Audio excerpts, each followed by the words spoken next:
Eh bien le bonsoir, j'espère que vous allez bien. Bienvenue dans ce live. Oh, OMG, it's happening. OMG, it's happening. Enfin, bonsoir à tous. J'ai mis mon t-shirt de pouf. J'ai mis un sweat de pouf. Voilà. J'estime que les sweats léopards, c'est un peu des sweats de pouf. Et mon amour. Oh oui. Oh. Oui, mon amour. C'est l'ourson hibou qui t'a manqué, c'est ça? Ça va, Oliver? Ça va, Oliver?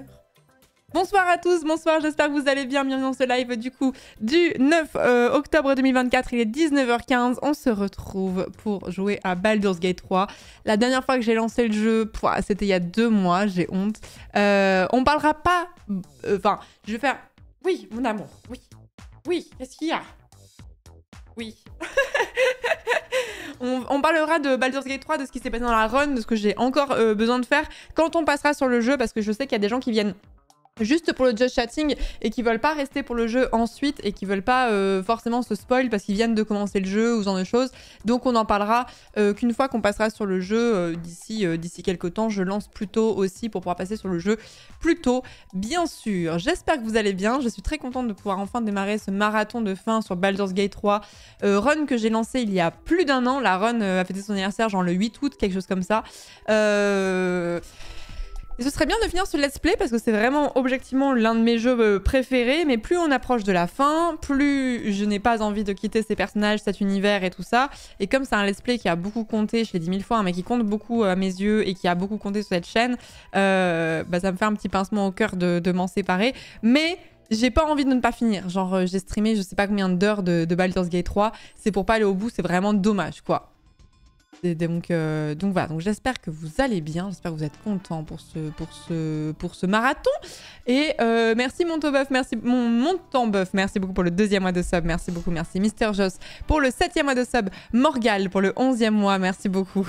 Le tunnel qu'on attendait tant, c'est clair, merci beaucoup, merci également Brioche Crépusculaire pour le 6e mois de sub tier 3 en plus de ça, merci beaucoup, c'est gentil.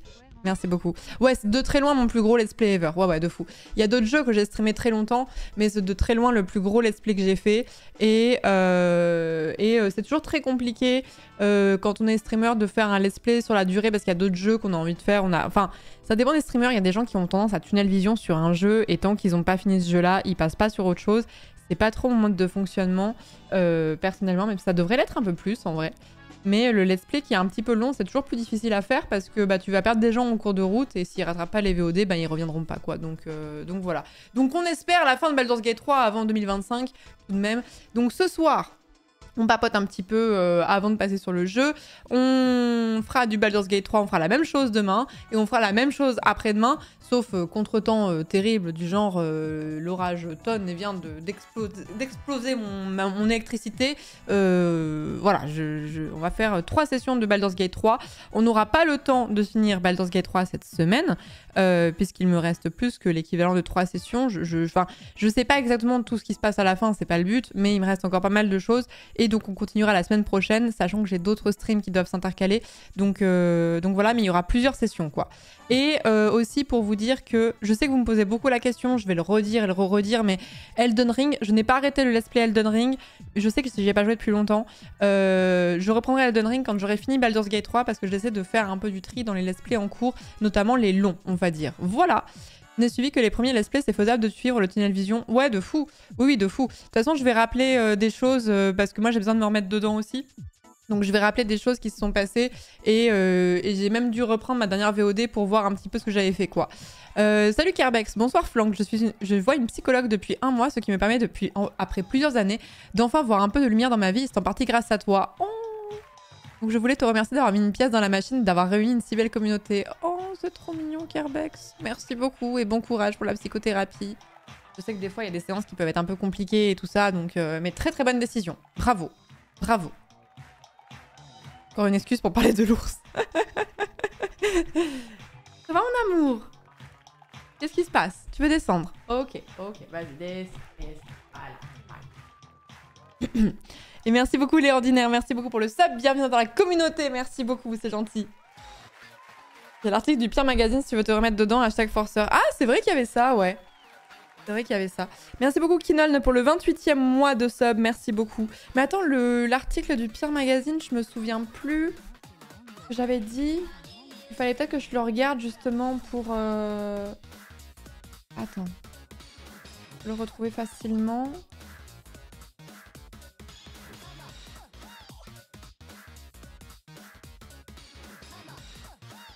Attends, c'était pas dans les fanarts? C'est où? C'est vrai qu'il est dans les fanarts. Ah non, il est dans les fanarts, mais il y a un lien.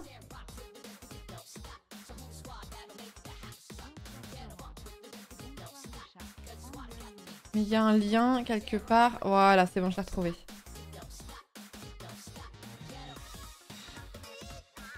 Hop. Ouais, c'est ça. C'est ça. On reprendra, on regardera au début du passage sur Baldur's Gate 3. Merci beaucoup, Darjeeling Nul, merci beaucoup pour le 21e mois de sub. Merci Olpinou pour le 5e mois de sub. Kinon, merci beaucoup pour le 28e mois, merci beaucoup. C'est gentil, merci beaucoup. La musique de Bomb Rush Cyberpunk, ouais, j'adore ce genre de playlist un peu groovy. Un peu groovy. Et tu l'avais pas lu pour pas te spoil. Ouais, mais je sais plus si ça spoil la suite. Ou si ça reprenait des trucs, je sais plus. Faudra que je demande. Bon, bref, on verra après.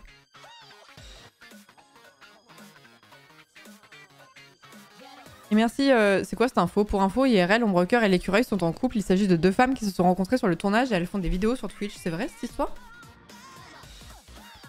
Parce que si oui, c'est très drôle. Merci beaucoup, O'Collins pour le 4e mois de Prime également. Merci beaucoup. Hello Flang, merci pour tous ces replays disponibles sur YouTube, de prendre le temps de lire tous les dialogues. C'est très agréable de travailler tout en te suivant. C'est gentil, merci. J'ai rattrapé quasi tout ton let's play ces derniers mois. Elle est si longue ma run, je suis désolée. J'ai suivi la run de Ponce, j'étais addict à ce jeu. Je suis actuellement sur les achats chez Figaro. J'ai passé un peu, il y a peu, le plan A5. Ah oui, c'était il y a pas si longtemps, enfin c'était il y a pas si longtemps sur le let's play, ouais, tout à fait, ouais. Tout à fait. Comment ça l'écureuil? Bah l'écureuil devait être doublé, ouais. Je pensais qu'ils avaient pris des bruits d'écureuil, mais... Véridique, l'écureuil était interprété par celle qui dirigeait les acteurs. Ah ouais? Oh, c'est marrant. Ah, c'est marrant, l'anecdote est très rigolote. Je ne savais pas. Eh bien, je suis ravie de l'apprendre. Bref, du coup, on va être beaucoup sur Baldur's Gate 3. C'est vrai qu'il y a pas mal de jeux qu'on a laissés de côté depuis un petit moment. Ça fait très longtemps que je voudrais faire une session avec JD sur Trackmania. On n'a toujours pas eu le temps de le faire. Ça va revenir, mais il faut que je clean un peu mes let's play. Et puis voilà quoi. En plus, j'ai envie de tomber dans la boucle Satisfactory. C'est compliqué. Hein. Trop de jeux. Trop de jeux en même temps.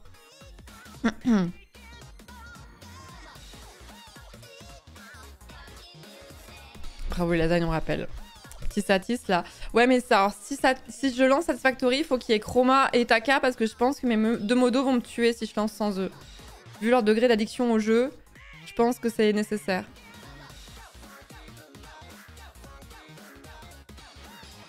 J'ai pas avancé JC depuis juillet. Donc ça fait 2 mois que j'ai pas joué. Donc ça peut t'aider. Après moi ça va, je suis celui qui a besoin d'une intervention, c'est Taka. Oui, mais je crois qu'il y a beaucoup de gens qui ont développé une addiction à Satisfactory. Satisfactory... Ah non, mais je l'ai pas dans la bibliothèque. Je l'ai pas encore acheté.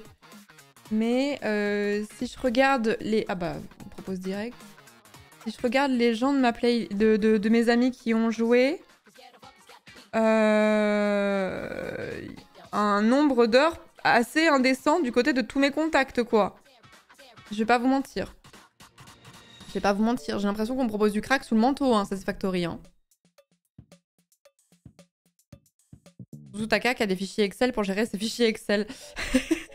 Mais en fait, peut-on jouer à Satisfactory sans avoir des fichiers Excel? Parce qu'il y a peut-être des gens qui voient pas ce que c'est comme jeu, même si on le voit beaucoup sur Twitch en ce moment parce que, en fait, il était en bêta jusqu'alors et la 1.0 est sortie il y a quoi? Il y a 3 semaines? 3 semaines, quelque chose comme ça? Je sais plus. Et du coup, ça ressemble... Alors, attendez. En gros, c'est la gestion d'une usine. Tiens, je vous mets le replay de Kenny, par exemple. Je vous mets le replay de Kenny. Paf. Où, en gros, tu dois gérer une usine et les lignes de production. Et c'est toi qui vas tout faire de A à Z. Donc là, j'avance un petit peu, vous voyez. Et en fait, il y a un côté vraiment optimisation de fou. Il y a vraiment ce côté optimisation qui est très très important dans Satisfactory. Et du coup, les plus toqués d'entre vous font des fichiers Excel pour optimiser au maximum l'optimisation. Voilà, je ne sais pas comment le dire autrement. Merci Prisme pour le 2e mois de sub. Merci Zemi pour le 2e mois également. La Belette Macabre pour le 11e mois de Prime. Merci beaucoup. Leur lit était dispo depuis au moins 5 ans. Ouais, de fou. Ça fait longtemps que... 5 ans, tant que ça. Ça fait longtemps que le jeu est sorti en version bêta. Mais la sortie officielle de la 1.0, elle date d'il n'y a pas très très longtemps.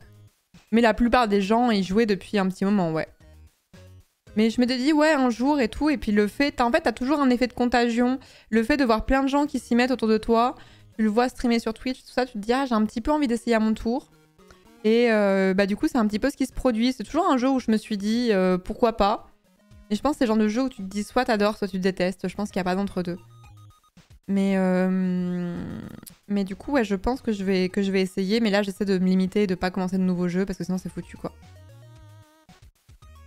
Et en plus, la 1.0, ouais, ça aide à se lancer dessus. Hein. Gentil JC, merci beaucoup.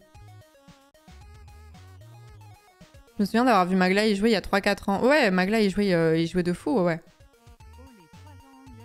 Les débuts sont sympas, mais plus on avance, plus c'est galère, ouais. Pas un jeu pour les gens qui bossent sur une chaîne de production à l'usine. Alors certes, et en même temps, les jeux de simulation de travail fonctionnent de fou. Pour Watch Simulator, ça fonctionnait de fou. Supermarket Simulator, ça marchait bien aussi. TCG Card Simulator, là, ça marchait trop bien. En fait, les jeux de simulation du travail aussi sont pensés pour être très satisfaisants. Et c'est assez marrant de se dire qu'on... Après, moi, mon métier, c'est jouer, donc c'est un peu différent. Mais c'est assez curieux de voir à quel point les simulateurs de taf fonctionnent aussi bien. Après, bien sûr, il y a plein d'éléments qui sont pensés pour que ce soit le plus satisfaisant possible. Mais c'est assez paradoxal. Tu pourrais t'imaginer que tu joues aux jeux vidéo parce que t'aimes bien être dans un univers qui n'est pas celui que tu fais tous les jours. Enfin, un univers un peu fantastique, où t'as des pouvoirs particuliers, où les ennemis sont particuliers, ou peu importe. Non, tu joues à Dylan Dunson. Merci Nazalix pour les 3 ans. Merci beaucoup pour les 3 ans, Nazalix. Merci beaucoup.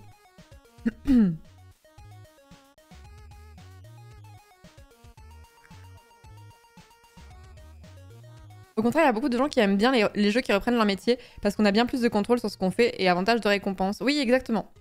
Oui, oui. Puis en plus, il y a un côté où t'es vachement plus impliqué dans toutes les étapes aussi. Enfin, en fait, quand tu joues à un jeu où tu simules un truc de travail, tu fais plusieurs tâches en même temps et c'est un côté plus gratifiant puisque tu récoltes les fruits de ce que tu sèmes, quoi. Contrairement à certains tafs salariés où, tu vas pouvoir avoir un taf qui va être très décorrélé des autres départements et du coup, tu as l'impression que ce que tu fais... Tu vois pas concrètement les effets que ça produit. Tu le sais, mais tu les mesures pas exactement, quoi.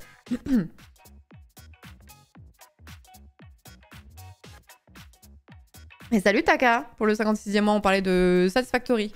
Ton ma pique. Centre d'appel simulator, l'enfer. Oui, voilà, et t'es en autonomie en plus, voilà, c'est exactement ça. T'es en totale autonomie, là où au travail, t'es rarement en totale autonomie, quoi. Quand? Parce que quand on aura fini le let's play sur Baldur's Gate, Taka. Du calme, calmez-vous, Taka. Prenez votre pilule, tout ira bien. Mais c'est vrai que je l'ai un peu... J'ai dit 3 fois cette factory d'affilée, c'est vrai que ça fait un peu comme Bloody Mary devant un miroir. Taka est apparu. Taka et Bloody Mary.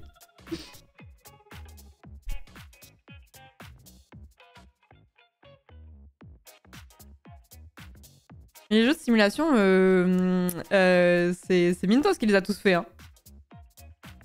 Mintos, je pense, je le soupçonne de taper régulièrement Simulator dans Steam et de mettre en wishlist tout ce qui apparaît qui n'est pas déjà dans sa wishlist. Hein.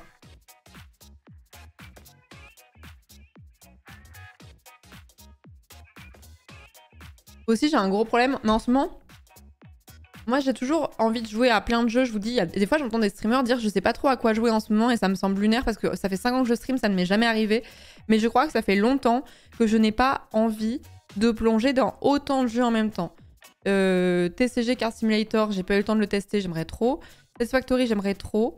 J'ai trop envie de me remettre à Minecraft en ce moment. J'ai une pulsion minecraftienne de fou. Donc j'ai trop envie de rejouer à Minecraft. J'ai trop envie de jouer à plein de petits jeux indés qui sont sortis dans tous les sens. Je vous parle même pas des jeux que j'ai envie de faire hors live. Par exemple, le dernier Zelda. J'ai trop envie de jouer au dernier Zelda hors live. Qu'est-ce qu'il y a eu d'autre comme jeu qui me plaisait de fou? Tiny Glade, j'ai trop envie qu'on essaye Tiny Glade. Minecraft plus Create, ah bah j'en rêve, hein. Vraiment, j'en rêve.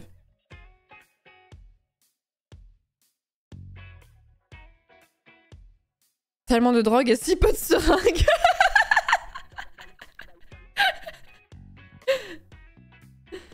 Mintos, il met trop bien l'équipe du lundi en testant tous les jeux indés qui sortent. C'est un peu le département R&D du lundi, c'est vrai.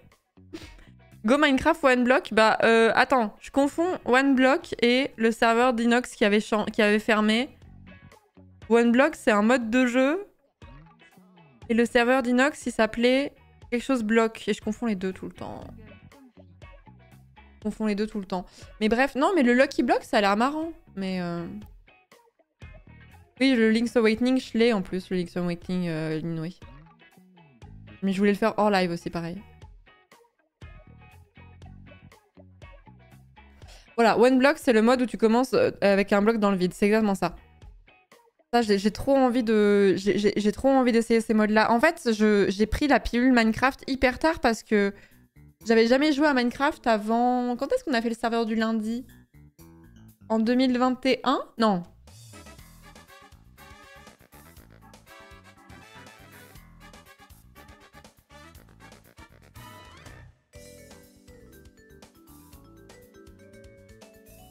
Je sais plus. Mais bref, en fait, quand on avait fait le serveur du lundi... En 2022, le serveur... Quand on avait fait le serveur du lundi, j'avais lancé Minecraft pour la première fois 2 semaines auparavant. Et en fait, le problème, c'est quand tu découvres Minecraft pour la première fois, tu découvres l'océan des possibles et t'as envie de te bouffer des tutos et des conseils et t'as envie de réussir à être autonome, d'optimiser certaines choses, d'automatiser certaines choses et de progresser en construction. Et moi, j'ai l'impression d'être un gamin de 12-13 ans qui a découvert Minecraft, quoi.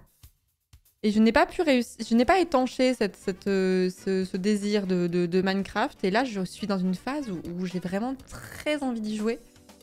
Mais c'est plus... faudrait que je fasse des streams de 12 heures et on serait bon. On serait bon. Si on faisait 12 heures de stream, je pense que j'arriverais à faire tout ce que j'ai envie de faire. En plus, Minecraft, ça a vraiment ce côté vortex où quand tu passes... tu as vraiment pas le temps passé dans ce jeu. Il y a vraiment des jeux qui t'aspirent comme ça. Tu ne vois pas le temps passer. Ta vidéo de découverte de Minecraft est excellente, c'est gentil. J'ai adoré ce stream. J'ai adoré ce stream et j'ai d'autant plus aimé ce stream que je l'ai fait parce que j'avais pas le choix. Et du coup, j'avais pas spécialement envie de lancer et j'ai adoré au final. C'est comme LOL, exactement pareil. Je pensais que Minecraft, ça allait pas spécialement me plaire parce que j'étais un peu rebutée par le graphisme. Mais ça, c'était avant de rentrer dans le monde fabuleux des shaders. J'étais un peu plus rebutée par l'aspect un peu que je trouvais un peu... sharp, je sais pas comment dire. Et en fait, c'est pour ça que je voulais pas spécialement y jouer. Et LOL, j'étais rebutée par l'aspect communautaire et... Enfin, du jeu, enfin, la communauté qui a très mauvaise réputation. Et c'est 2 jeux que j'ai découverts en stream. Et comme j'avais un a priori négatif dessus, la satisfaction était d'autant plus grande et le stream était d'autant plus cool que je ne m'attendais pas à autant adhérer à la chose. C'était trop bien.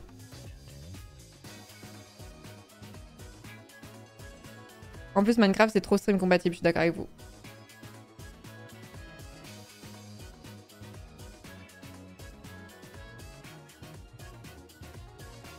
J'ai cherché le nombre de jeux contenant Simulator sur le Twitch Tracker de Mintos. Résultat, 129 jeux.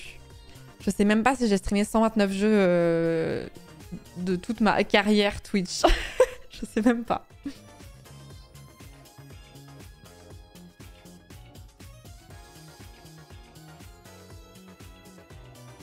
Starcraft, j'avais aimé aussi, ouais. Starcraft, j'avais beaucoup aimé. Après, les jeux que j'ai fait en stream et que j'ai pas aimé, ils sont pas hyper nombreux, encore une fois. Un jour, je ferai ma tier list. Hein. Mais c'est rare, les jeux que j'ai streamé en me disant... Ça m'a bof plus. Ça, c'est pas arrivé souvent. Valheim, non, Valheim, je pense que j'aurais kiffé si on avait fait une découverte à 2 ou 3. Le jeu est pas mauvais, hein. Don't Starve, j'avais haï, mais pareil, je sais que le jeu est pas mauvais, mais c'est parce qu'il y avait trop de gens, il y avait des gens qui avaient déjà des bases et ceux qui savaient pas. Après, les jeux de survie, c'est pas mon truc de fou, les jeux de survie. Je dis souvent que j'aime tout sauf les jeux d'horreur. En vrai, je crois que les jeux de survie, c'est pas trop mon truc non plus. Cult of the Lamb, je l'ai pas fait. 207 catégories différentes Twitch Tracker. Ok, très bien. Donc en fait, si j'ai plus de jeux.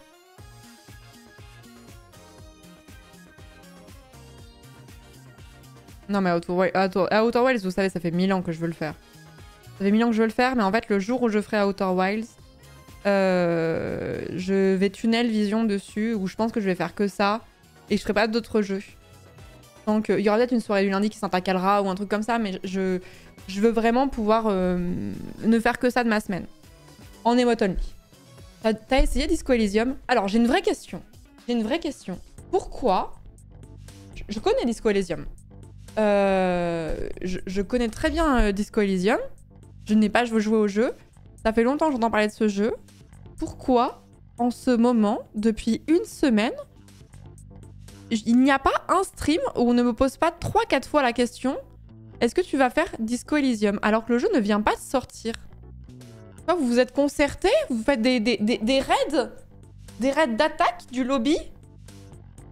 C'est peut-être la même personne? Je sais pas. Je regarde. 2 messages. Non. Non, c'est pas la même personne.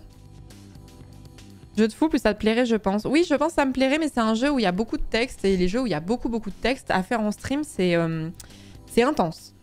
C'est intense. C'est un peu comme Ace Attorney où tu dois tout doubler ou ce genre de choses. C'est vraiment... J'aime beaucoup ce genre de jeu, mais c'est vraiment intense. Et ce n'est pas très stream friendly en plus de ça, Disco Elysium. Disco Elysium, moi j'imagine vraiment des gros pavés avec une histoire où si tu loupes une session, c'est foutu. Et je sais que le jeu a l'air super et ça fait longtemps que j'ai envie d'y jouer. Je me demande même si je l'ai pas dans ma liste Steam d'ailleurs. Je me demande même si je l'avais pas acheté à un moment de solde ou un truc comme ça. Ah non, peut-être. Ah non, je l'ai pas. Non, il est dans ma wishlist, mais le jeu est sorti en 2019. Et là, cette semaine, vous parlez tous de Disco Elysium. Pour ça, je vous faisais la vanne. C'est quoi The Great Review? Il a sorti une vidéo sur Disco Elysium ou comment ça se passe?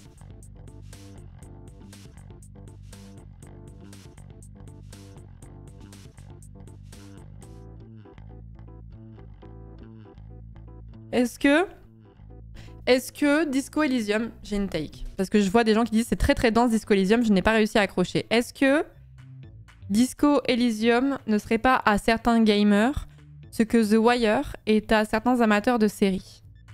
Vous voyez ce que je veux dire ou pas?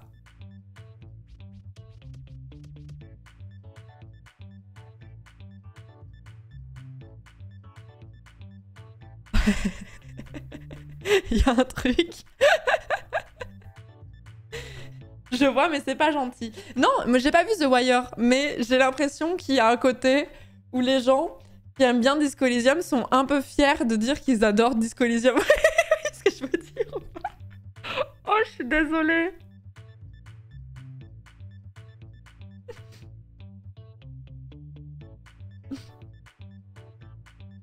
Aïe, aïe, aïe. J'ai pas joué au jeu, moi je suis sûre que Disco Elysium ça me plairait, mais je pense hors live quoi. Mais comme je joue assez peu hors live, malheureusement, le seul jeu auquel je joue hors live, c'est Valorant. Et comme j'ai désinstallé le jeu, c'est bon. Parce que j'étais le point serré hier, hein, pour ceux qui n'étaient pas là sur le live d'hier. Oh là là. Oh là, la partie 15-17 là, où tu perds des modes pour aller faire 3. Oh, c'était horrible. Vraiment désinstaller, ça y est? Ouais, de fou, ouais. Ouais, j'ai carrément désinstallé le jeu, ouais.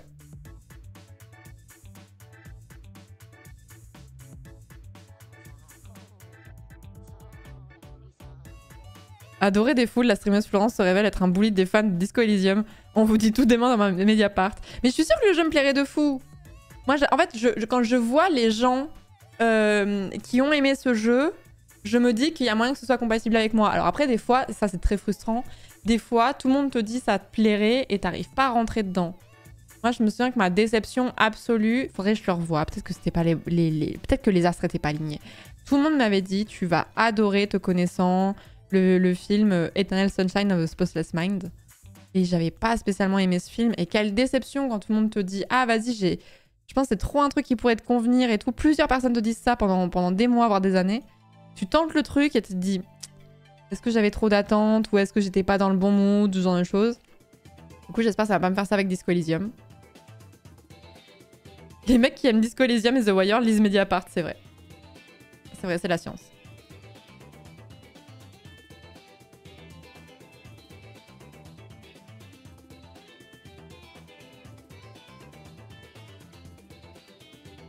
C'est trop frustrant en fait, il y a des trucs comme ça où moi il y a des œuvres culturelles comme ça que je me garde pour des moments où je sais que attendez 30 secondes.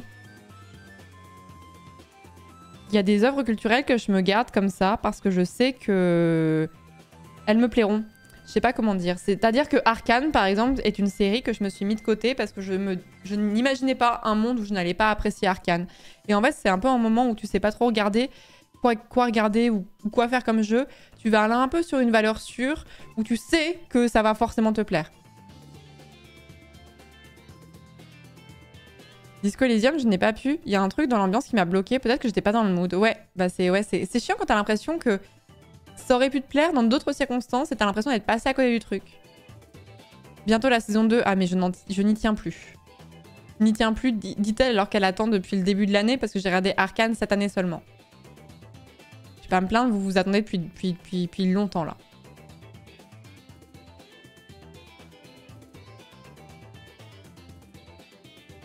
Team Mass Effect, oh non, pas en stream. Pas en stream.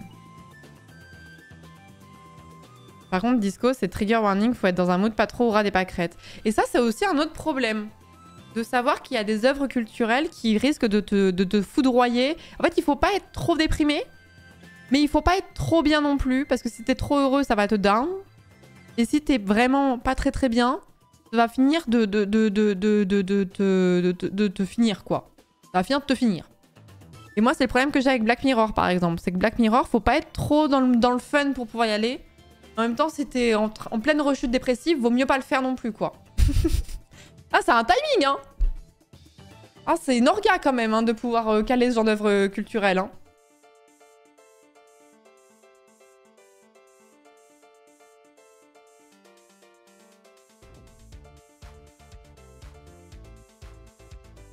Je me sens très mid. Vite, Black Mirror. Ah, la fenêtre est serrée, hein. C'est comme pareil aussi, il y a des films que j'ai jamais vus. Et je me dis, mais... tu sais que tu vas bader quand tu vas les voir. Genre, je n'ai jamais vu la liste de Schindler de ma vie. Est-ce que seulement je verrai ce film un jour parce que je sais juste qu'à la fin, je serai au bout du rouleau, quoi. Je suis pas contre aller voir des films tristes, tout ce genre de choses, mais quand tu sais que ça s'inspire en plus de faits réels ou historiques, c'est d'autant plus dur parce que tu peux pas te rattacher au fait que c'est de la fiction. Donc, Petit le tombeau des Lucioles, histoire d'avoir envie de vécreux. Voilà, c'est pas fun, quoi. J'ose pas regarder le tombeau des Lucioles pour cette raison. Bah, on est ensemble, trait d'union. Merci beaucoup. Astaillon bleu, très bon pseudo pour ce stream. Merci beaucoup pour ton sub tier 2 en plus de ça. Bienvenue à toi dans la communauté. Merci Narutox pour l'année de sub. Merci beaucoup. Merci Artemims pour le 37e mois. Tris pour le 5e mois de sub. Tremi pour le 31e mois. Merci beaucoup. Merci Clemda pour le 4e mois de sub. Non, le 6e. Ah non, tu prends ton sub pour les 6 prochains mois. Merci beaucoup pour la confiance. Merci beaucoup. Et merci Magic Soft, merci beaucoup pour le 20e mois également. Merci beaucoup. Coucou Biker. Donc il y a plein de films et d'œuvres culturelles que j'ai pas vues comme ça parce que je ne suis pas... j'ai peur d'être démolie après, quoi. Je me souviens, bon après j'étais aussi ado, donc peut-être que j'étais plus facilement impressionnable, ce genre de choses, mais je me souviens du mood dans lequel j'étais après avoir vu Requiem for a Dream. Mais ça a duré, hein. C'est-à-dire qu'après le film, j'étais un peu en mode... Et des jours plus tard, j'étais encore un peu dans un bad mood, quoi. Le coup du pas dans le bon mood, je comprends de ouf, mais parfois il suffit de repasser plus tard dessus, ça peut complètement changer la vibe. Il y a quelques années, il y avait un groupe de musique que je savais qui pouvait me tenter, mais malheureusement, j'ai eu du mal. J'ai réessayé plus tard et là, ça a déclic, ça m'a retourné le cerveau et ça a complètement changé ma façon d'écouter et même d'écrire la musique que j'aime, une folie. Trop bien quand ça arrive, ça. J'ai pas d'exemple. Je sais que ça m'est déjà arrivé une œuvre culturelle qui m'avait déçue en me disant mince, je pensais que ça allait me correspondre et je l'ai reconsommée. C'est bizarre de dire comme ça, consommer une œuvre culturelle. Un peu plus tard et là, ça a fait déclic aussi, ouais.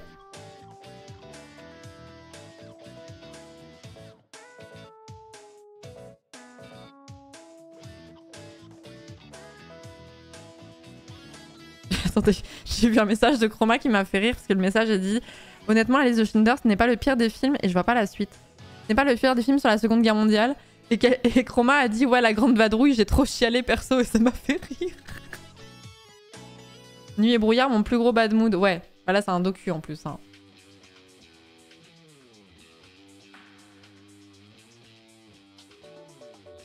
Mais excellent docu. Hein. Loin de moi l'idée d'être faire l'impatient, mais t'aurais une horaire à une vache près pour le commencement de Baldur's Gate 3. Une vingtaine de minutes peut-être. Ouais, je voulais être sur le jeu autour de 20h et j'avais lancé en avance pour me dire comme ça j'ai le temps de papoter un petit peu avant de passer sur le jeu. Voilà. Nuit et brouillard, on me l'a montré en 6ème, c'est trop tôt. Ah ouais, 6ème, je trouve ça un peu trop tôt. Moi, on me l'a montré, j'étais en 3ème et j'avais trouvé ça déjà très violent. Mais en 3ème, en fait, je pense que même si on te montre pour la première fois Nuit et brouillard à l'âge de 40 ans, ça va te choquer. En fait, ça te choque pas, c'est un peu même chelou, tu vois. Et même à 40 ans, je pense que c'est difficile à tanker. 6ème, t'es vraiment un bébé quand même. Hein. 6ème, t'as quoi? T'as 11-12 ans. C'est dur. Non, j'ai pas lu Berserk. Ça fait combien de vaches? 20 minutes.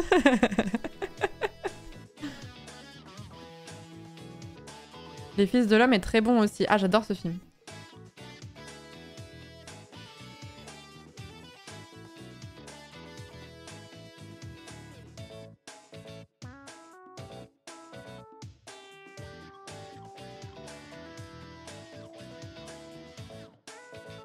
Je trouve que 6ème, c'est pas le programme. Bah ouais, j'ai pas le souvenir qu'on fasse la Seconde Guerre mondiale. On fait quoi en histoire en 6ème? Je me souviens plus. Moi pourra peut-être nous dire. Après, ça a peut-être changé entre notre génération. Antiquité, préhistoire. Ah, voilà.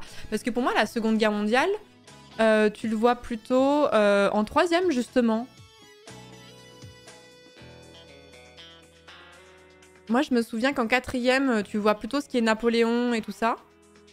Je me souviens que Napoléon était au programme de 4ème quand j'étais enfant. Et c'est pour ça, j'avais une prof qui était tout le temps absente sans être remplacée. Et c'était le bordel dans ses cours, etc. Et du coup, j'ai vraiment un trou dans ma culture en matière d'histoire vis-à-vis de cette période, parce que je ne suis pas une grosse bandeuse de la période Napoléon, de l'Empire. Je ne suis pas une bandeuse de l'Empire, et du coup, je connais très très mal cette période de l'histoire, parce que je ne l'ai jamais vraiment étudiée à l'école. Tout est chronologique. Oui, c'est vrai, c'est chronologique, ouais. Ouais, au collège, c'est chronologique, c'est vrai.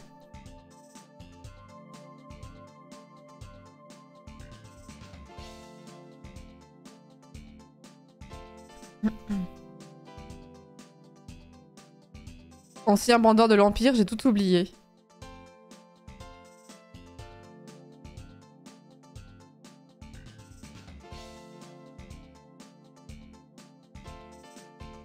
Et du coup, en 5ème, on fait Moyen-Âge et Renaissance.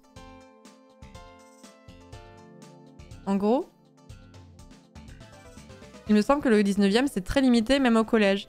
Il me semble que moi, en 4ème, ce qu'il y avait au programme, c'était la colonisation et tout ça. Et Napoléon. Mais comme j'ai quasiment pas eu de cours et que les peu de fois où il y avait le cours, on n'arrivait pas à l'écouter parce que c'était trop le bordel dans la salle de classe, je suis même pas sûre. Ah ouais, ok. Donc en 5ème, c'est Moyen-Âge jusqu'à Louis XIV en gros. Ok, très bien. Et j'ai pas le souvenir d'avoir trop étudié la décolonisation tout court à l'école. Hyper intéressant comme période le Moyen-Âge. Ah, moi, je crois que j'aime toutes les périodes de l'histoire en vrai. Je trouve qu'elles sont toutes très intéressantes d'une façon très différente. Mais j'ai toujours...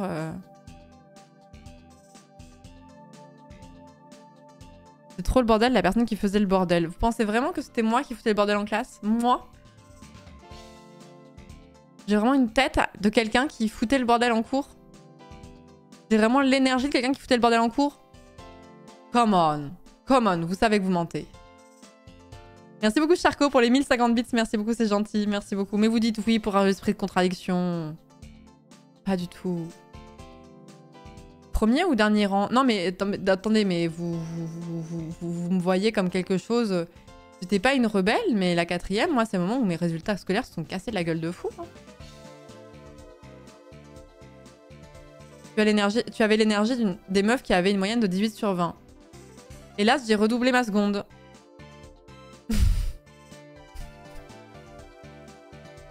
Hélas. Hélas.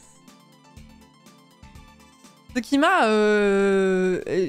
j'en ai déjà parlé, hein, mais le mot traumatisé est trop fort, mais c'est un événement assez marquant de ma vie qui m'a laissé pas mal de séquelles, entre guillemets, le redoublement. Pour moi, c'est assez fou, j'ai aucun souvenir des programmes d'histoire à l'école, tellement j'arrivais pas à accrocher, et c'est le club Question pour un champion qui m'a beaucoup donné plus d'intérêt à l'histoire, je comprends de fou.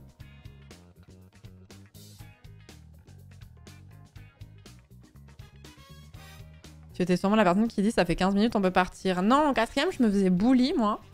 En 4e, c'est l'année où je me suis vraiment fait bully. J'étais dans une classe horrible. Et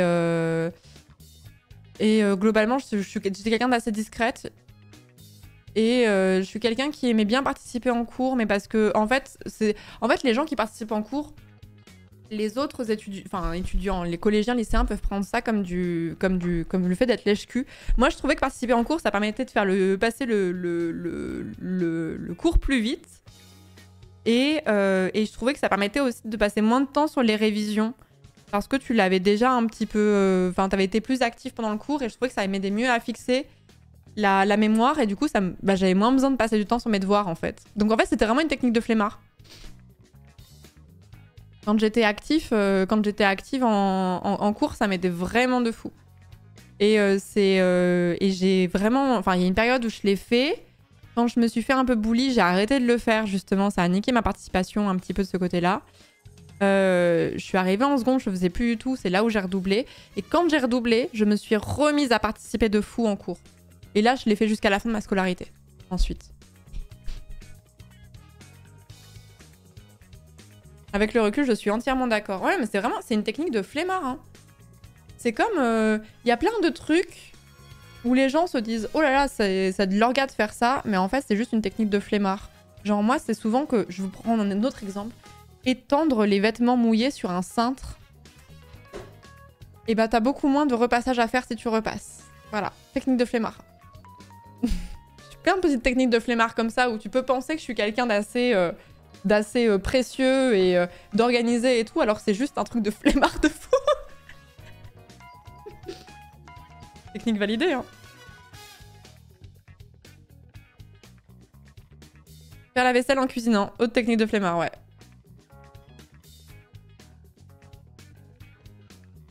Mais du coup, ouais, participer en cours, moi, c'est vraiment un truc que j'aimais bien, parce que ça faisait passer le cours plus vite, quoi. Ça fixait mieux. Et puis, et en fait, ça permettait aussi d'avoir globalement des meilleures appréciations dans tes bulletins ou ce genre de choses. Et comme moi, je comptais... moi, à partir du moment où j'ai redoublé, j'ai été liée par une obsession de faire une grande école. Quand j'avais 15 ans, j'étais en mode, il faut absolument que je fasse une grande école, sinon ma vie est foutue. Actuellement streameuse sur Twitch depuis 5 ans, mais bref. Et du coup, j'ai essayé de soigner mon dossier de fou parce que je me disais que ça pourrait peut-être peser dans la balance.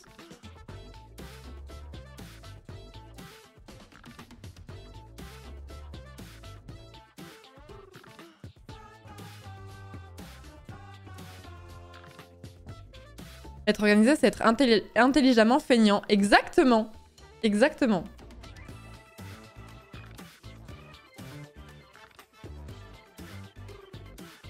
C'est un peu une grande école ici, t'as fait une classe de plusieurs centaines de gens, c'est vrai. Non, je n'ai pas fait de grandes écoles du coup. Mais je ne regrette pas, mais à l'époque, je l'avais vraiment vécu comme un drame. Hein. Quand j'ai arrêté ma prépa... En fait, quand j'ai redoublé, j'avais trop une revanche sur la vie à prendre. C'est pour ça que je voulais faire une grande école et tout ça. Et quand j'ai dû aller à la fac, je l'ai vraiment vécu comme un drame personnel, quoi. On a déjà parlé sur cette chaîne. Mais je radote. Comment tu as décidé de partir en droit? Parce que j'étais... Moi, j'ai fait un bac éco. Je voulais faire une grande école, mais les grandes écoles que je visais, c'était plutôt des trucs type Sciences Po, type école de journalisme, ce genre de choses. Du coup, je suis partie en prépa lettres. La prépa lettres a été une catastrophe, a été vraiment catastrophique. C'est une année que j'ai extrêmement mal vécue pour plein de raisons. Et comme je dis à chaque fois, j'ai assez peu de souvenirs de ma prépa parce que c'est comme si j'avais fait une espèce de blackout de mon année totale, tellement je l'ai pas bien vécu.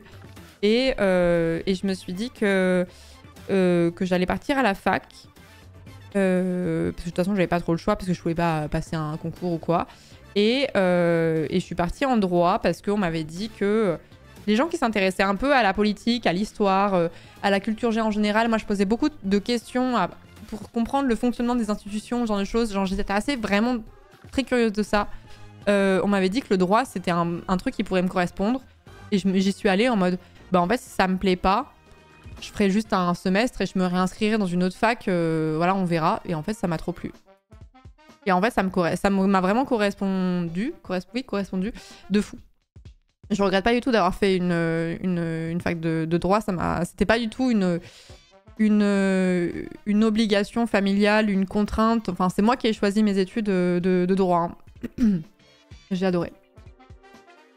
J'ai adoré, sauf la dernière année qui était horrible. Enfin, qui était intéressante, mais je savais que je voulais plus faire ça, donc je l'ai fait un peu par contrainte, quoi.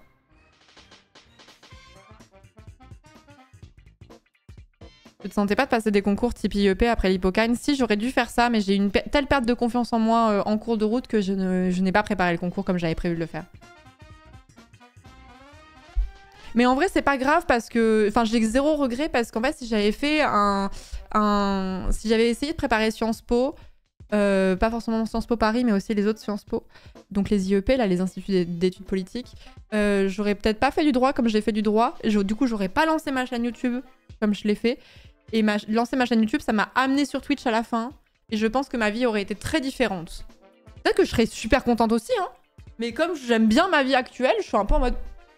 Bon, ça s'est passé comme ça, quoi. J'ai raté mes études, chopé ma licence par dépit. Je fais des tafs qui ont rien à voir et j'écarte toute considération vers mon parcours professionnel, heureusement. Ouais, c'est plus je vieillis et plus je me rends compte à quel point on pose plus trop cette question d'avoir le parcours scolaire. C'était une question qu'on se posait beaucoup plus quand on avait 22, 23 ans, 24 ans, je trouve. Mais en fait, c'est une question qui est assez excluante en réalité. Je m'étais spécialisée en droit social, Vicou, donc en droit du travail.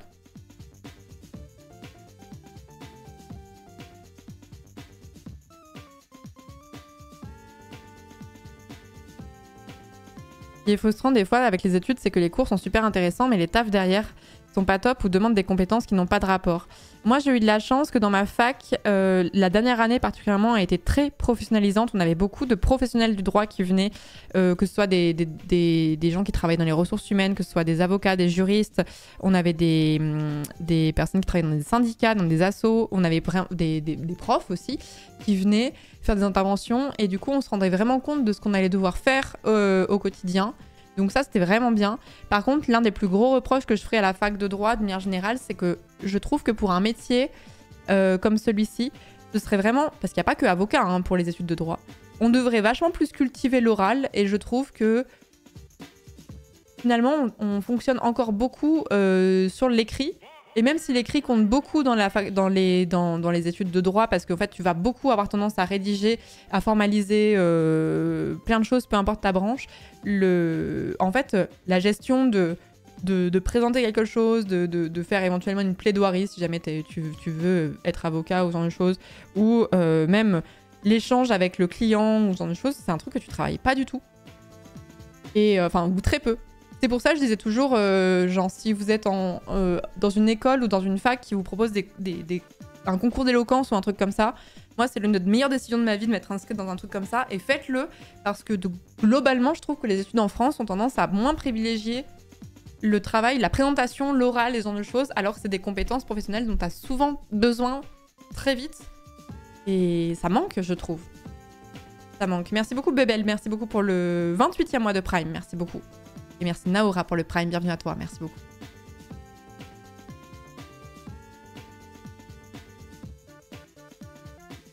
parler des traumas avec ton redoublement, Florence. Moi, après avoir raté la conduite à mon premier examen du permis, ça m'a trauma. C'était mon premier vrai échec et je l'ai ultra pris à cœur. Ça m'a trauma pour un moment. J'ai souvent entendu ça, Damien. J'ai repassé plus tard avec une autre école et c'est super bien passé. Believe. J'ai le premier échec de ta vie, il est vachement compliqué, surtout quand t'as été un enfant qui a été vachement... qui a toujours eu des plutôt bons résultats scolaires, voire des facilités, et que tout se passe bien. Le premier échec est toujours un petit peu compliqué à tank, ouais. Tu as fait Lycias, Clermont. Oui, exactement, Tatsuya. Tu as la ref, ouais. Super assaut. Savoir présenter et être à l'aise, ça permet de ouf de masquer des incompétences ailleurs, donc utile partout. C'est vrai, Axorm. C'est très très vrai.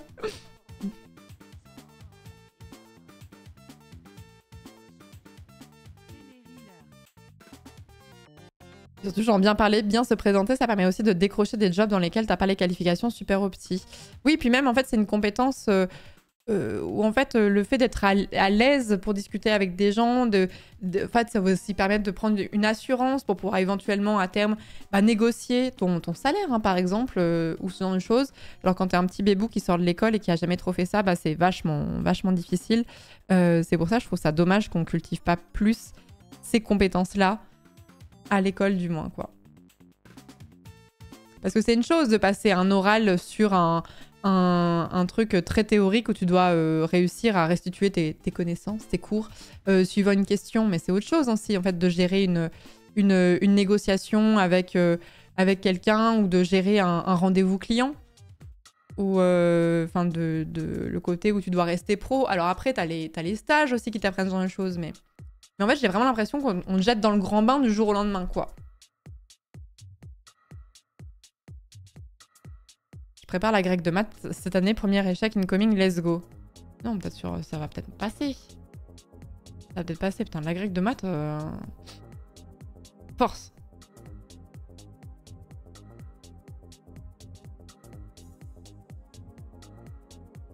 Mais oui, je suis d'accord. Pourquoi la société capitaliste apprendrait aux salariés à négocier leur salaire? Bien sûr. Est-ce qu'on peut s'inscrire à Lycias dès la L1? Oui. Et combien de temps ça prend? Oui, je crois. Et combien de temps ça prend l'emploi du temps? Combien de temps ça prend l'emploi du temps? Oh la vache. En fait, on n'a pas des séances toutes les semaines. Pardon, faut que je mette du contexte pour les gens qui n'ont pas la ref. Moi, j'ai participé du coup dans une asso qui préparait à des concours d'éloquence à la fac de droit. J'ai commencé en L3, si je dis pas de bêtises, donc en 3e année de licence, dans une asso qui s'appelle Lycias. Et c'était Lycias Clermont, qui est une asso qui existe toujours. Et du coup, qui forme les étudiants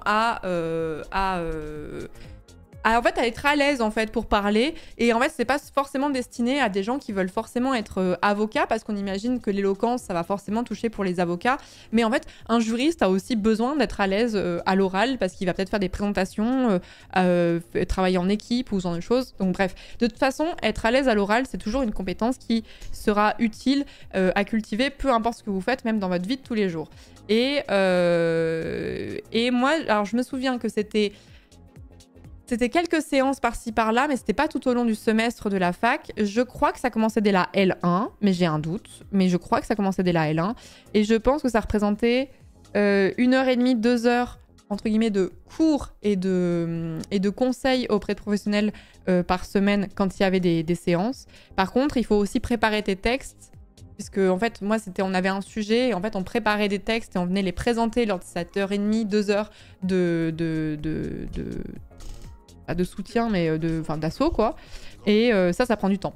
Ça prend plus ou moins du temps. Ça dépend de l'aisance, ça dépend du sujet, ça dépend de ce genre de choses. Mais c'est aussi un truc où plus t'écris, plus tu apprends à parler, plus tu vas vite aussi, et c'est aussi ce que tu travailles. Voilà, donc je vous entraîne de ouf à vous diriger, si vous êtes encore étudiant, à vous diriger vers des assos. Alors des fois, ça s'appelle pas toujours concours d'éloquence, ce genre de choses, mais des choses qui s'en rapprochent, parce que ça peut être que des choses qui vont vraiment vous aider. Et en fait, c'est un peu le syndrome des gens qui ont fait du théâtre et qui sont ultra timides, et que ça révèle un petit peu, et enfin, ça les aide à prendre de l'assurance et à avoir beaucoup plus d'aisance. Sachez qu'en fait, personne n'est à l'aise à l'idée de prendre la parole en public au début, surtout quand on a 20 ou 21 ans. Tout le monde est terrifié, du coup les gens se moquent pas, les gens sont vachement bienveillants entre eux et en fait il faut un peu prendre le taureau par les cornes pour que ce soit moins douloureux.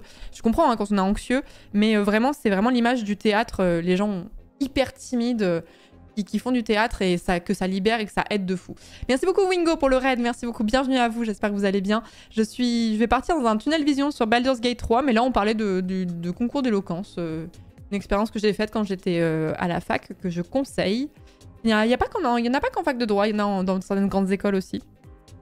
Et on parlait du manque du fait qu'on cultivait pas assez la compétence de l'oral quand on est en études supérieures, je trouve, de mon point de vue en tout cas. Merci beaucoup Babs, également Babs Arcadia, merci beaucoup pour le 10e mois de sub, merci beaucoup. Et merci Bébel pour le 28e mois, merci beaucoup.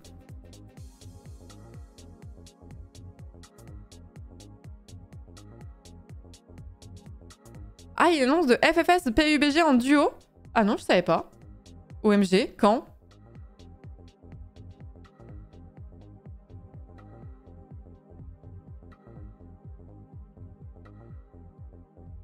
Je remonte un peu les messages parce que j'étais en...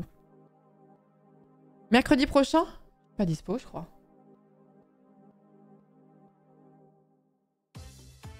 Ah, si, mais j'avais prévu une session Baldur's Gate 3 ce mercredi prochain, justement. À quelle heure?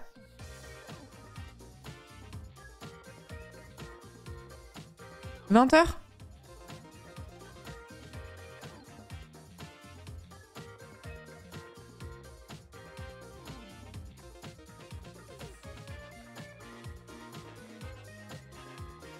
À 20h? Bah, à voir.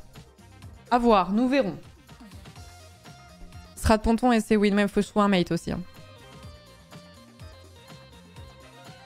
Je suis avocat et je déplore également le fait qu'il y ait peu de préparation aux oraux. J'ai commencé le métier, j'avais l'impression de revenir à zéro.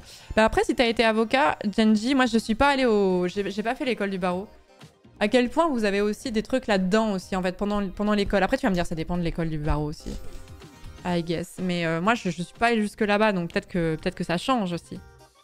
Partageant ma vie avec un étudiante. Je sais pas dans quel sens faut que je le dise. Un double diplôme à Assas, je me sens un peu nulle avec mon école de commerce top 20. Ça veut rien dire. Hein.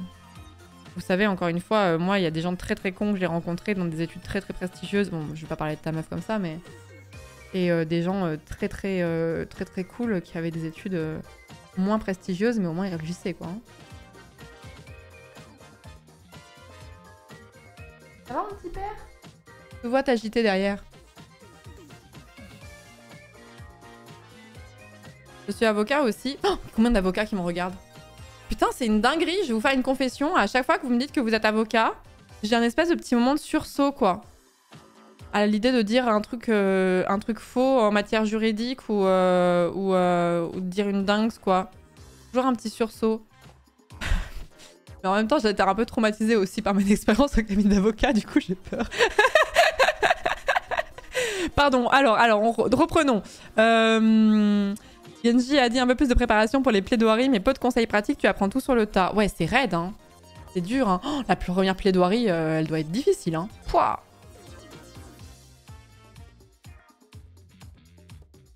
Et attendez, il y avait un autre avocat que j'ai lu, là. Merde, j'ai perdu le message, bah alors? Avocat, where? Non, je l'ai perdu, l'autre message.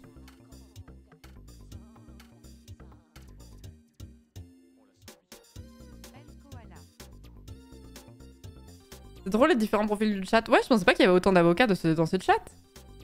Des anciens collègues. Vous rigolez, mais je peux raconter cette anecdote? Oui, je peux la raconter.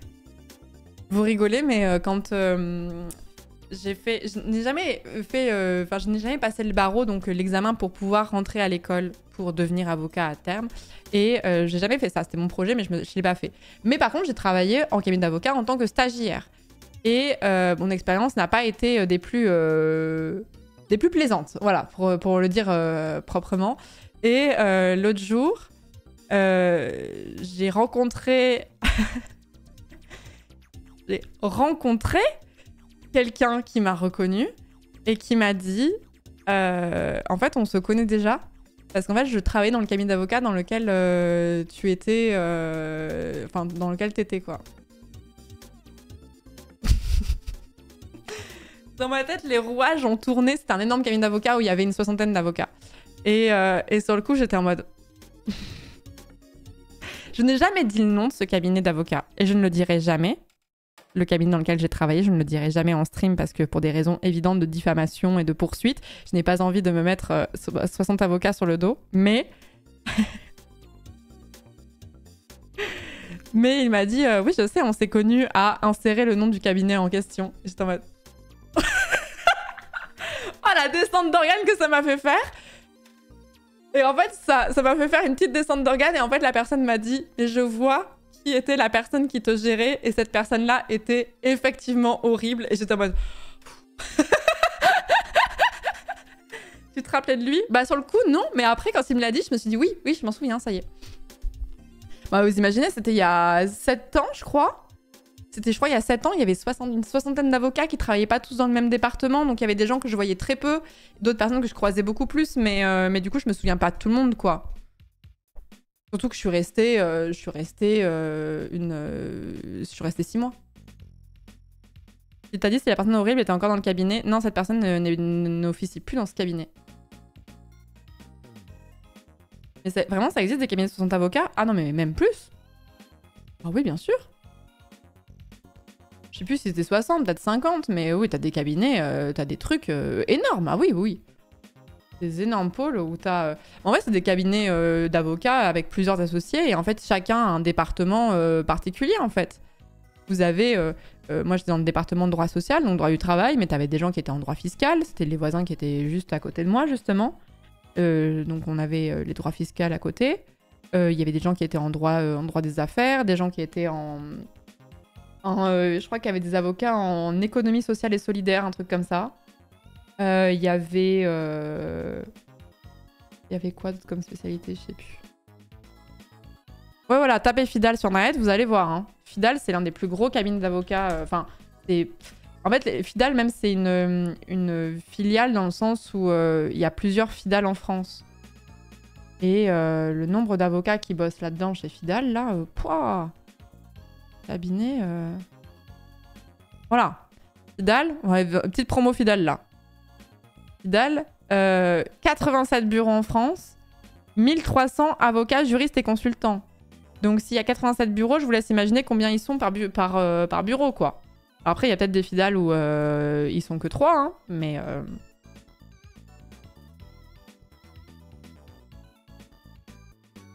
Une franchise de cabinet, je sais pas. Non, je pense que c'est un cabinet qui a dû se développer et faire des filiales petit à petit, et puis... Ça va être un délire.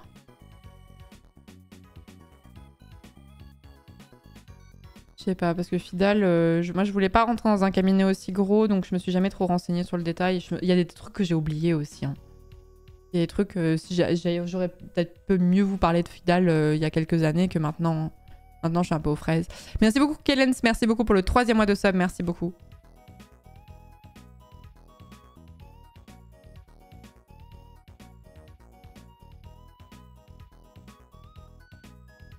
Il y a des cabinets d'avocats qui sont des multinationales avec des milliers d'avocats, Clifford Chance, Allen et Overy, voilà, exactement.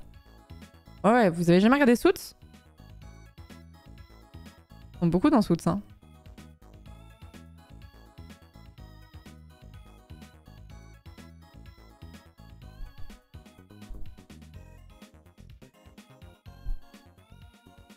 Non, juste Better Call Saul, c'est un début.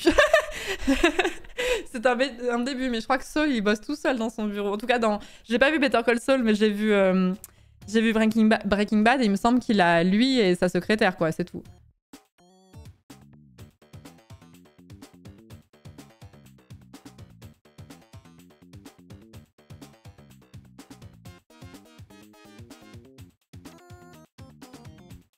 Breaking Bad, y a pas d'avocat? Bah si.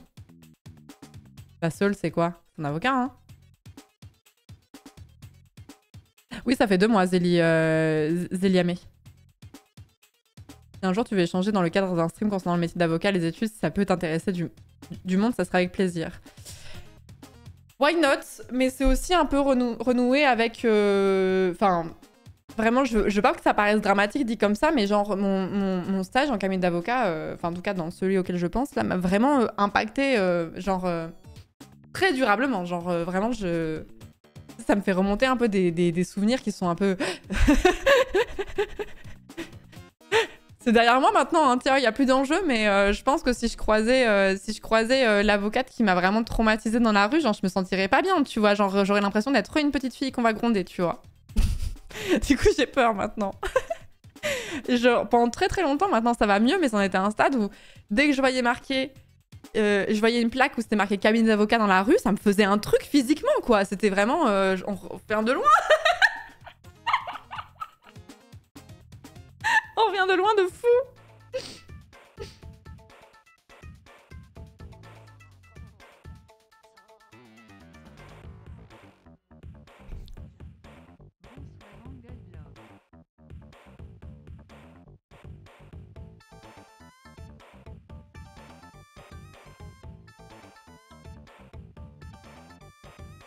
Allongez-vous et parlez-moi de votre enfance, Madame Droit. Non, mais les expériences, bon, on a parlé 1000 fois, mais les expériences qui sont vraiment, quand ça se passe vraiment très très mal dans ton taf, ça te laisse... c'est pas parce que tu quittes le taf en question qu'après ça te laisse pas des trucs a posteriori, quoi.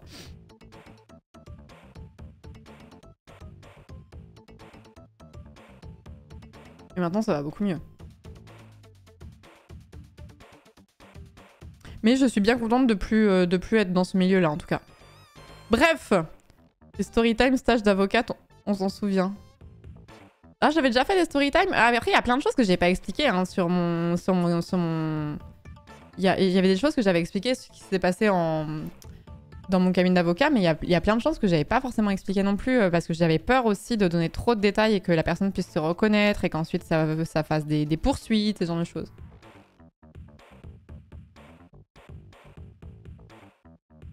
Qu'est-ce qui a été aussi traumatisant dans ce stage? Les horaires à rallonge, le fait que je dormais très très peu, le fait que je venais travailler des fois, enfin que c'était moi qui fermais le cabinet, des fois tellement je travaillais tard, le fait que c'était jamais suffisant, que j'étais vraiment surchargée de travail, et le fait qu'on me parlait comme un chien, vraiment me parlait comme un chien.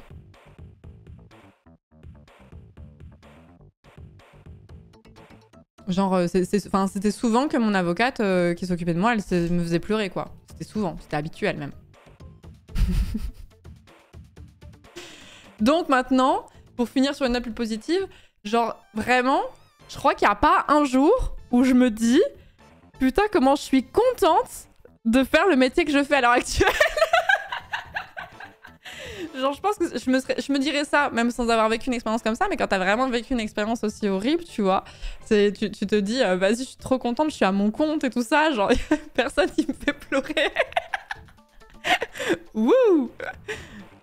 Maintenant, je pleure que pendant les events, c'est des larmes de joie, ça n'a rien à voir. C'est bon. Tu avais pas dit que tu étais la stagiaire numérotée? Si, j'étais la stagiaire 12. Stagiaire numéro 12. Et certains m'appelaient stagiaire numéro 12.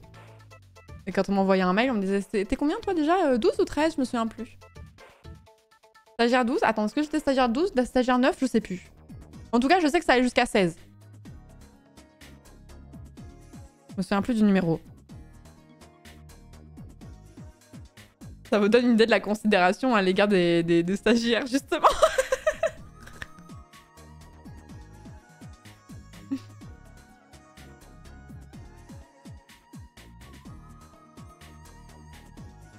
Un poil déshumanisant, ouais, 3 fois rien, ouais. 3 fois rien.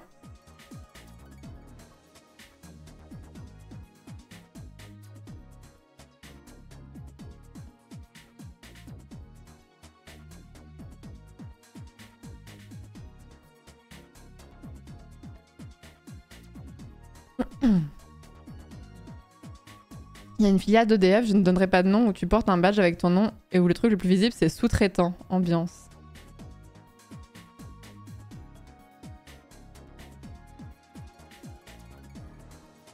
Mais non, mais du coup ça donne une idée de à quel point ouais, c'était un peu corvéable à merci et après ciao bye et je me souviens que En fait, vraiment, je trouve qu'il y a un truc qui est trop symptomatique de mon expérience dans ce stage, même si c'est très anecdotique.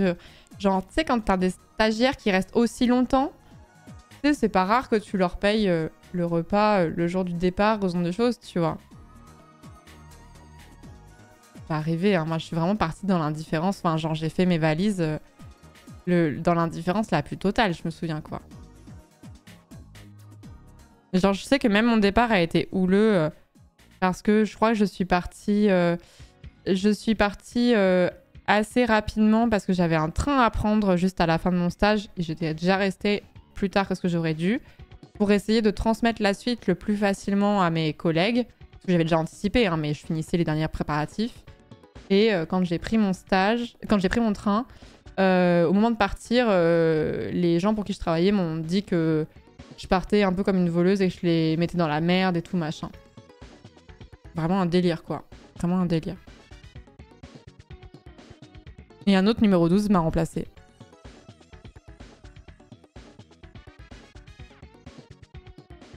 C'est drôle, je viens de sortir de mon stage, je tombe sur ton stream. Ah, j'espère que ça se passait mieux qu'avec moi.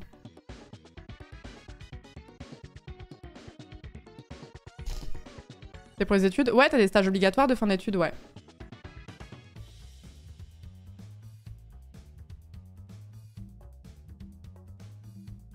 Ça donne très envie le milieu du droit. Non, ça c'est mon expérience dans un stage dans un cabinet en question. Dans tous les cabinets d'avocats, noto le cabinet d'avocats, ça ne se passe pas forcément comme ça. Si vous êtes dans une toute petite structure versus dans une grosse structure, ça peut être aussi très différent. Suivant la spécialité, c'est très différent aussi. Les mentalités ne sont pas les mêmes d'une spécialité à une autre. Moi, si j'avais suivi en droit du travail, tu peux aussi être côté salarié. Ça se passe pas forcément de la même façon quand tu es côté salarié, par exemple. Moi, j'ai jamais fait de rendez-vous client, par exemple, avec les clients, justement. Donc je sais pas trop comment ça se passe de ce côté-là, mais en fait ça dépend. T'as des stagiaires qu'on va beaucoup plus impliquer, t'as des stagiaires qu'on va emmener en audience. On ne m'a jamais emmené en audience en 6 mois de stage, je tiens à préciser. Donc c'est comme n'importe quel milieu en fait. Dans un même domaine, vous allez avoir des entreprises où ça se passe excessivement mal et d'autres entreprises où ça se passe excessivement bien, où les maîtres de stage vont être plus ou moins accompagnants et ça dépend eux-mêmes de leur propre expérience aussi. Ça dépend. Je pense que si t'as été un peu corvéable à Marcy quand t'as été stagiaire à ton tour, il y a deux offres qui s'offrent à toi. Soit tu reproduis exactement la même chose, un peu par vengeance. Ce fameux, ça c'est un truc qu'on voit beaucoup en médecine, c'est j'en ai chié, il n'y a pas de raison que vous n'en chiez pas à votre tour. Ça, j'ai vu beaucoup de vieux médecins le dire à des jeunes internes, genre, enfin, mes potes qui ont entendu ça de la bouche des médecins qui les géraient. Et, ou alors, au contraire, tu vas prendre le contre-pied total et tu vas faire en sorte que ça se passe beaucoup mieux, quoi. Oui, c'est une mentalité de connard, de j'en ai chié, il n'y a pas de raison que ce soit pas pareil pour vous.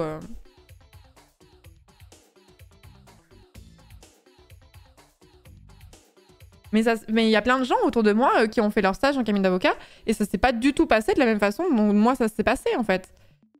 C'est très personnel à chacun, c'est très... on peut pas généraliser réellement, en fait. Mais moi, le fait qu'on m'ait jamais emmené en audience en 6 mois, par contre, ça, c'est vraiment honteux, ça. Ça, c'est vraiment honteux qu'on me l'ait jamais fait en 6 mois.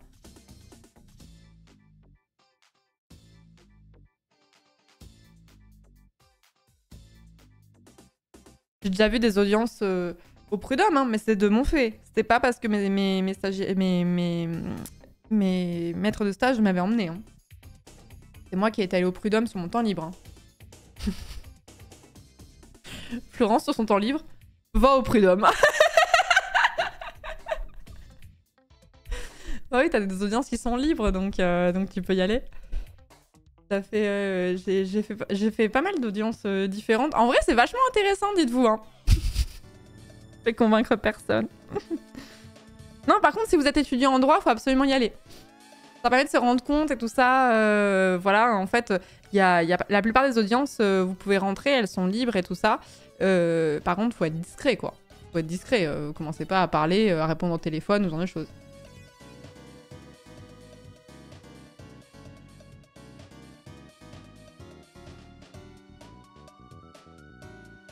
J'en ai chié, maintenant c'est votre tour, on me l'a sorti en études d'art. Ouais, ça c'est propre à plein de domaines. Mais c'est vraiment une mentalité de gros bouffon par contre. Hein. manque pas un peu le droit du coup? Si. Si. Ce qui me manque, je trouvais que le droit demandait une stimulation intellectuelle particulière qui me manque. J'aimais bien le fait que quand t'as un... En fait, t'as un... J'aimais trop le fait que t'as un salarié qui va te raconter un problème qu'il a. Parce que moi, c'était le droit du travail, mon truc. Donc, t'as un salarié, il te raconte. Et en fait, quand tu vas voir un avocat ou enfin un cabinet d'avocat pour qu'il s'occupe de ton cas, en fait, il y a aussi un peu côté psy. Parce que généralement, c'est quand même quelqu'un qui en a un peu chié. Du coup, il va te balancer aussi plein d'infos qui sont pas forcément pertinentes et tout ça. Et donc, il y a la première étape, c'est de faire le tri dans tout ce qu'il te dit et de réussir à convertir ça en problème juridique. En fait, c'est quoi en fait c'est son problème? C'est qu'il a subi du harcèlement au travail, c'est qu'il a été licencié pour une mauvaise raison, c'est parce que il a pas touché les indemnités qu'il aurait dû toucher, il a été victime de discrimination. C'est quoi en fait en termes juridiques? Qu'est-ce que je peux en extirper? Partant de là, tu vas devoir te référer à des règles juridiques qui s'appliquent. Tu vas devoir rechercher dans la jurisprudence ce qui se dit aussi. La jurisprudence, c'est l'ensemble des décisions de justice qui ont été rendues. Donc, ton salarié, il a ce problème, mais il n'est pas rare que quelqu'un d'autre ait déjà eu le même problème. Qu'en disent les cours, enfin les prud'hommes, quoi, qu'on a déjà dit les prud'hommes qui pourront peut-être être le début de la solution. Et en fait, des fois, tu as des cas qui sont vraiment... C'est pas une application bête et méchante. Des fois, c'est des trucs où tu n'arrives pas trop à trouver quelque chose qui a déjà pu avoir lieu. Du coup, tu vas devoir mixer et défendre comment tu estimes que ça devrait être considéré et tout. Et c'était vraiment une stimulation intellectuelle que je trouvais si intéressante. Ça manque de fou. Ça manque de fou. En gros, les fiches d'arrêt, ouais, en gros, un petit peu, ouais. C'est plutôt un cas pratique, ouais.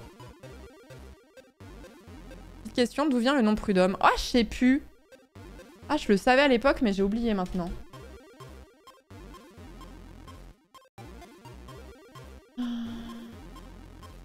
Prud'homme en bas latin vient de prodis, de prod signifiant preux.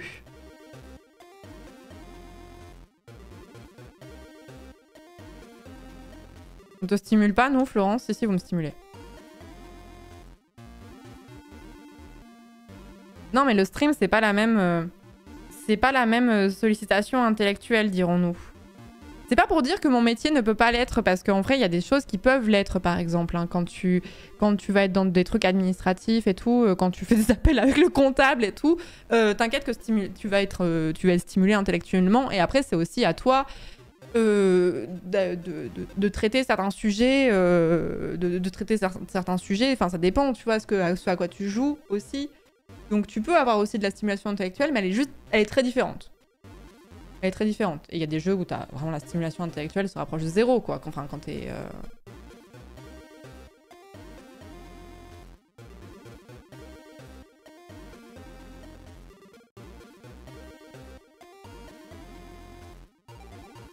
Et moi, c'était un truc... Enfin, même si je vous ai raconté mon stage en droit qui était assez catastrophique, il y a des aspects que j'ai trouvé vraiment très intéressants dans le travail et l'aspect, en fait. Il y a vraiment eu des cas... je me souviens d'un gars, je pourrais pas donner trop de détails parce que bah, du coup, il faut que ça reste anonyme, mais c'était un gars, en gros, qui s'était vachement impliqué dans le développement d'une entreprise. Mais en fait, ça n'avait jamais vraiment été formalisé par aucun écrit. Il n'y avait pas de contrat de travail, il n'y avait pas de truc qui reconnaissait qu'il était associé ou ce genre de choses. Genre, juste, en gros, je crois que c'était un peu une histoire en mode... il avait un pote qui avait monté un business... Et il avait essayé de l'aider et son pote lui disait t'inquiète je vais te payer parce que là va y avoir un gros contrat qui va rentrer machin et tout mais là pour l'instant je peux pas te payer mais voilà.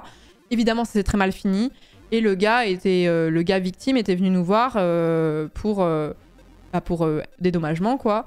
Et en gros bah tu vas éplucher tout le dossier, tous les mails, tous les trucs pour prouver que bah, ça peut être considéré comme du travail, comme un contrat de travail qui ne disait pas son nom. Parce qu'en fait, en France, tu n'es pas obligé d'avoir un contrat de travail. Ce n'est pas obligatoire. Mais si tu n'en as pas, on considère par défaut que tu as un CDI. Donc, si vous travaillez sans contrat de travail, eh ben, c'est requalification en CDI. Et donc, si on vous tège, bah, du coup, ça veut dire qu'il y a aussi un licenciement avec des indemnités. Donc, c'est très intéressant de jouer cette carte. Très intéressant de jouer cette carte. Et dans les faits, c'était un salarié déguisé. C'était un CDI qui ne disait pas son nom, quoi.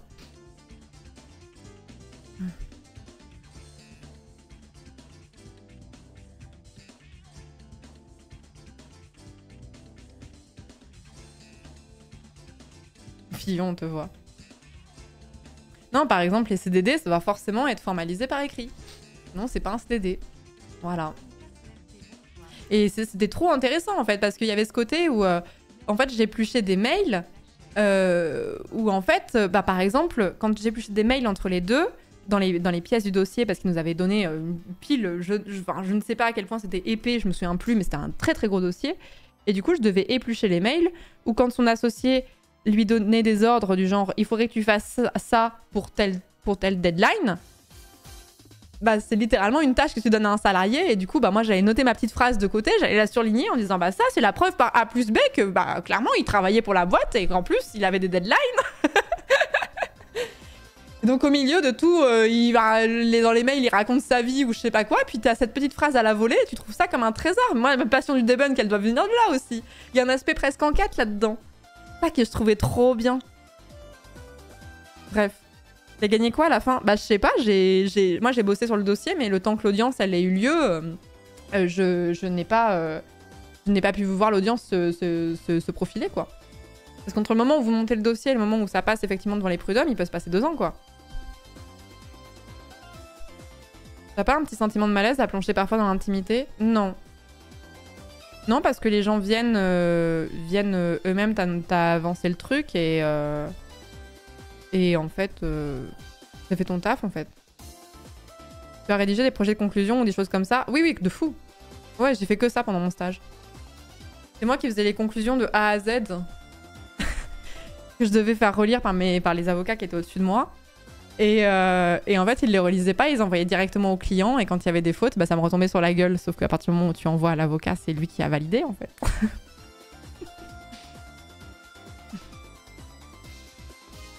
Florence, tu m'as convaincu de prendre le droit du travail. Ah, le droit du travail, c'est trop intéressant. Le droit du travail, c'est trop intéressant. C'est très politique, le droit du travail, en plus de ça.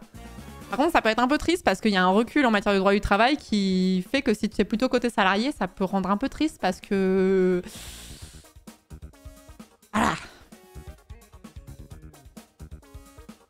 Ne pas relire le travail des stagiaires, l'erreur. Bah ouais, t'es là pour apprendre.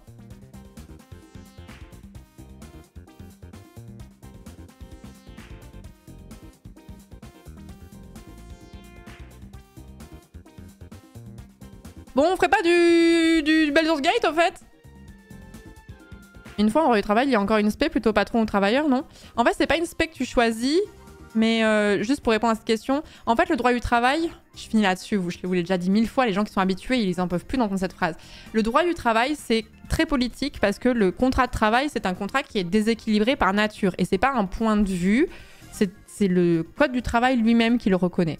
On estime que les patrons ont entre guillemets tous les droits et que le code du travail il va essayer de limiter ces droits pour essayer de faire en sorte que, à l'origine, que le code du travail permette aux salariés de retrouver un semblant d'équilibre dans sa relation avec le patron, pour que ce soit en sorte de que ce soit moins déséquilibré, on va dire. Et du coup, il y a déjà un point de vue politique, il y a vraiment une évidence sociologique qui est reconnue par le droit. Et du coup, je trouve ça super intéressant qu'on ait reconnu qu'il y avait un rapport de force de fait et qu'on essaie de le corriger par le droit. Et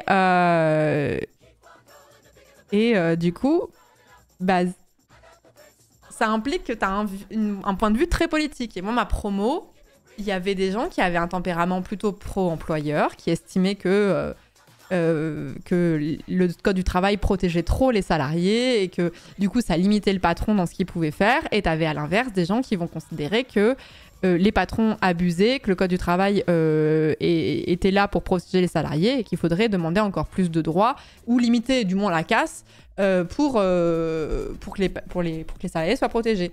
Bah déjà, vu que t'as un point de vue, t'as plutôt envie de travailler d'un côté comme de l'autre. Et du coup, bah, t'as plutôt des cabines d'avocats qui vont être pro-employeurs et tu vas avoir des cabines d'avocats qui vont être plutôt pro-salariés. Même s'il y a des cabines d'avocats qui font les deux. Ça arrive. Mais si jamais, je vous dis toujours, si vous avez un problème un jour en matière de droit du travail, je vous conseillerais plutôt d'aller voir un cabinet plutôt pro-salarié. Parce que je trouve qu'ils ne traitent pas les dossiers de la même façon que les cabinets qui font les deux, on va dire. Et en fait, comment savoir s'il est plutôt pro-salarié ou pro-employeur? En fait, quand vous allez sur le site, vous le savez tout de suite. Parce que vous allez voir que vous allez voir en fait les valeurs que veulent défendre la personne et en fait ça va être marqué noir sur blanc. Si vous voyez conseil auprès des entreprises, bah, c'est côté employeur. Si vous voyez notre lutte, nous luttons pour la défense des droits des salariés, bah, vous savez de quel côté c'est quoi. Du coup, c'est pas une spé que tu choisis parce que tu apprends les mêmes choses dans ton master. Par contre, au niveau du choix de tes stages, au niveau du choix des cabinets dans lesquels tu veux te rendre, il y aura clairement un biais. Et c'est pas grave, c'est genre tout le monde choisit en gros, hein, globalement. Moi, je voulais être côté patron, bien sûr. Non, j'étais en cabinet pro-employeur pour justement comprendre les méthodes qui étaient employées par les pro-employeurs. J'étais en mode... Moi, j'ai fait de l'espionnage industriel, moi.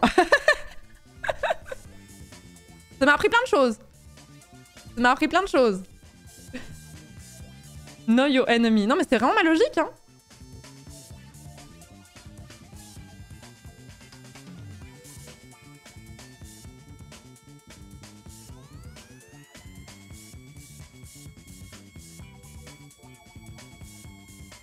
Ah, choisis de mieux connaître l'ennemi. Eh oui, bah, je l'ai bien connu, hein. J'ai été vraiment...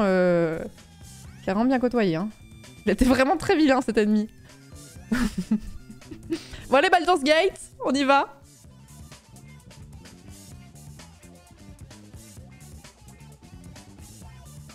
Comment vas-tu les syndicats, puisqu'en bonne gauchiste, tu aurais fait une défenseuse des salariés? Moi, j'aurais voulu travailler en syndicat, d'ailleurs. Il y a des juristes qui travaillent, ou des avocats qui travaillent auprès des syndicats. Et c'est vachement intéressant, parce que du coup, tu donnes des conseils à des gens qui n'ont pas forcément de thunes. Du coup, c'était assez intéressant. Et les syndicats, bah, ça dépend, quoi. Il y a des choses qui se font bien, il y a des choses qui se font mal, quoi. Voilà.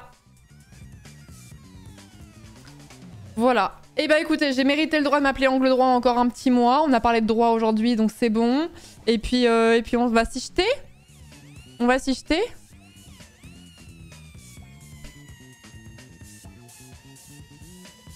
Auprès du MEDEF. Le MEDEF n'est pas un syndicat, le MEDEF est une association. Eh oui. Eh oui. On dit que c'est un syndicat de patrons, mais en vrai, c'est un abus de langage parce que la forme du MEDEF, c'est une asso. Voilà, petit fun fact pour briller en société, bien sûr. Baldur's Gate 3, on y va?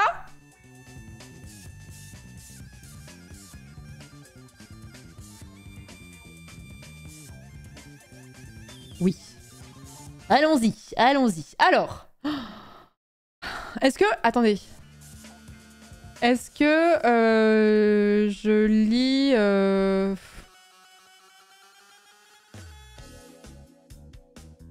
Hop. Bon, écoutez, on va lancer le jeu et on va essayer de retrouver. Alors, passons sur Baldur's Gate 3, les amis. Je vais devoir faire le récapitulatif de ma run. J'ai pas joué depuis 2 mois. Le but, c'est de finir le jeu et du coup, on va être en tunnel vision dessus ce soir, demain et après-demain. Je sais qu'il y a pas mal de gens qui vont peut-être nous rejoindre en cours de route, qui ont fait le jeu entre-temps. Donc, on va... Si vous avez des questions, genre en mode « t'as fait quoi à tel moment ?» Vous me posez la question parce que c'est difficile de résumer une run de Baldur's Gate 3. Je vais relancer le jeu. Oh, oh, c'est incroyable ce qui se passe. OMG, it's happening. OMG, it's happening. OMG, it's happening. Oh, ce dont je me souviens de l'inventaire. Ça suffit. Ça suffit. J'ai bien rangé en plus pendant que vous étiez pas là. OMG, OMG.